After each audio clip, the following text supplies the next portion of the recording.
Tim Walz allies panic amid bombshell fraud scandal. Real vulnerability. They should panic because the walls, pun intended, are closing in on them. If they had anything to do with this, if they turned a blind eye, if they received any of this fraud money, it's gonna come to light, and they're gonna get held accountable to it because the Trump administration is not playing with this fraud, waste, and abuse stuff. So we're gonna talk about it. We're gonna show the clip from Fox News, but before we get started, go ahead and hit that like button. Share this out so we can get this information out there. Subscribe if you're not already a subscriber, and hit that alarm bell so you know when I'm putting out new stuff. Also, check out my link tree in the description. There you find a link to my Patreon. That's where I talk about things that I can't talk about here.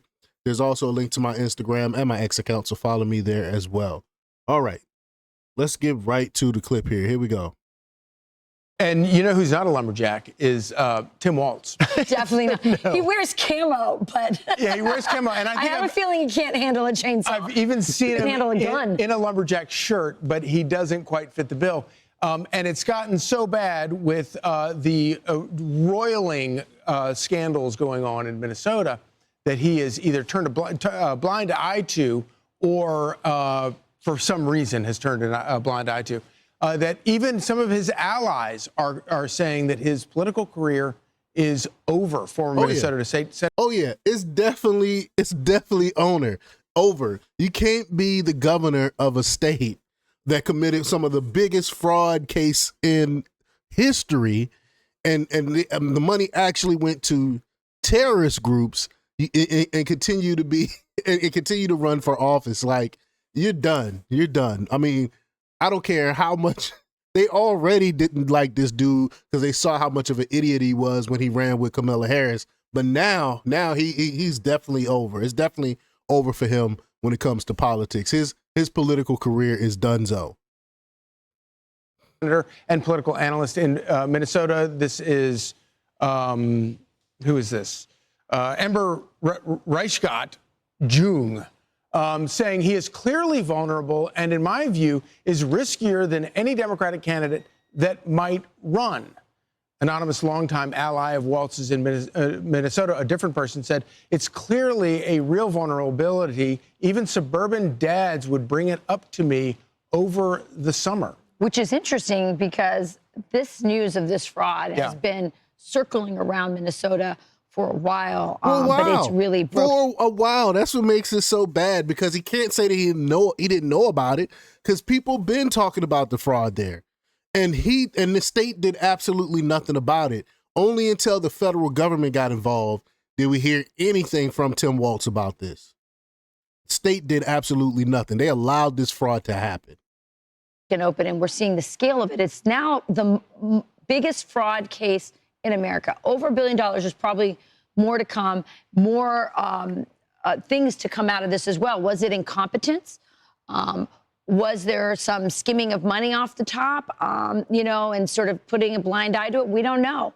But the investigation is going to continue. The DOJ has promised to get to the bottom of this. But Griff, everyone's trying to wash their hands of all of this. They're going to throw the Democrats in Minnesota are throwing Tim Walz under the bus and saying, that's on him. We don't know how far this goes. Well, the question is whether or not Walz's administration was at best incompetent or at worst complicit in allowing this unprecedented fraud going on. Meanwhile, this triggered. I mean, I don't think it was incompetence, because they knew about this. So you can get rid of incompetence because they were aware of this. Whistleblowers been coming out over the years about all of this stuff, and he did absolutely nothing on it. And in fact, they threatened people. They threatened the whistleblowers that came out and said this fraud was happening, and start calling people racist and stuff by shining a light on this fraud. So he is complicit in it. this unprecedented fraud going on. Meanwhile, this triggered the Trump administration to go into Minnesota to go after particularly Somali illegal aliens that are protected in the sanctuary state of Minnesota, the sanctuary city of Minneapolis. Here, let me show you some of the criminals. The Somali illegal aliens have been rounded up just in the past week or so in Minnesota. And these are the people, come with me, that Governor Walz wants to defend, praising the Somali citizens. Well, let's look at them. Mohammed Syed, convictions include domestic violence, trespassing, assault on a peace officer, damaging property, and the list goes on. But there's a whole handful of them. You've got Sharif Abdi, a gang member. Convictions include fraud, vehicle theft, multiple probation violations. Osman Shadani, convicted of criminal sexual conduct with a minor aged 13 to 15. That's a child. Muhammad Ali, convictions include domestic assault, fraud, robbery, and larceny. Finally, Muhammad Omar, charged with 2 counts of domestic violence. These are not the best of the best. They are, as the Trump administration says, the worst of the worst, and yet Governor Tim Walz is defending them. Meanwhile, the deputy ICE director, Madison Sheehan, on this program yesterday says they're going to continue to go after these criminals. Watch. We have an operation going on in Minnesota right now to specifically go after the Somalis who have broken laws in this country, who have come to this country illegally, and continue to wreak havoc on the American people. Our officers are out every day arresting gang members, murderers, and rapists, and truly the list goes on. And people like Governor Walz have let this guy run free in his state for years, and it's time that we put a stop to it. Democrats continue to choose to protect the people that are locked up in our facilities, people that have broken the laws by coming into this country and then perpetuated laws against the American people after that. Secretary Noem, President Trump have taken the handcuffs off our officers so we can put them on the criminals, but we enforce the laws that are on the books. We do not pick winners and losers. And the Democrats continue to think that the real winners are inside the fences at our ICE facilities, and that's not true. It's the American people that have been victimized by alien crime for years. And, you know, it's Democrats who insist that these government programs that are being defrauded in Minnesota right now, that this is the lifeblood, this is the answer to everybody's problems. And then they allow this to go on, and you wind up with, this is going to actually hurt, genuinely hurt people who Democrats claim to care about. It's such a great point, because the Democrat answer to any problem is just more money, right? So there was probably, a lot of incompetence, but also it's sort of in line with their philosophy. We must be helping people. $1 billion has been sent on them. Meanwhile, this money has been spent overseas in all kinds of, schemes, buying real estate. It's gone into terrorist hands. And we had Jack Brewer on earlier, somebody who's from Minnesota, knows it, or played in Minnesota when he was in the NFL, spent a lot of time there, has family that lives in Minnesota.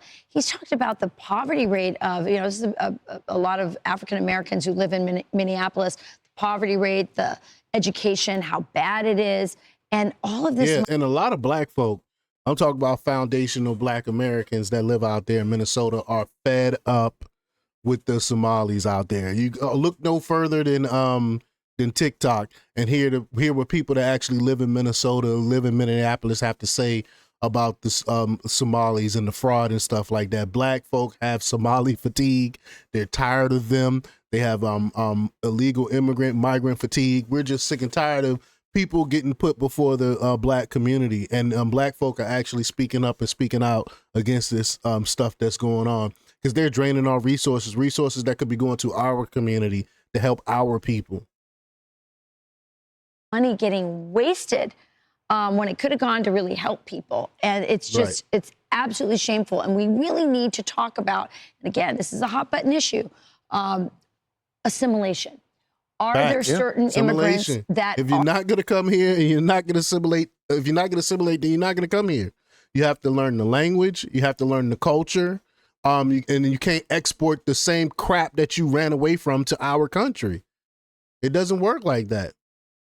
Are more easily assimilated because their culture and their love of this country shines through. Are there others who just see this as, a place to scam money and send it back to their home country? We have to have this conversation about assimilation and who actually wants to come to this country and make it better versus these guys that you had up on the board. If you're coming to the country to get welfare or to commit fraud, then you're not what we're looking for. Right. You're here. We are the dumping place for bad people from other places. That's not the way it's supposed to work. Nope. If you want to come here because you love America and you want to contribute to America and contribute to the American dream, under our system, we believe that helps everyone. That's what is so magical about the American And you dream. can look no further than who they have chosen to represent them. Somebody who is a very ungrateful refugee to our country, Ilhan Omar. Probably the most ungrateful. Despicable. I'm Steve Ducey. Despicable I'm one. Brian Kilmeade. And I mean, Why even come to this country then if you hate it so much? I don't get that. But y'all let me know what y'all think about this. Leave y'all comments down below. Like, share, and subscribe. And check out jjthepsychotherapist.com for the latest in news. Until next time, peace.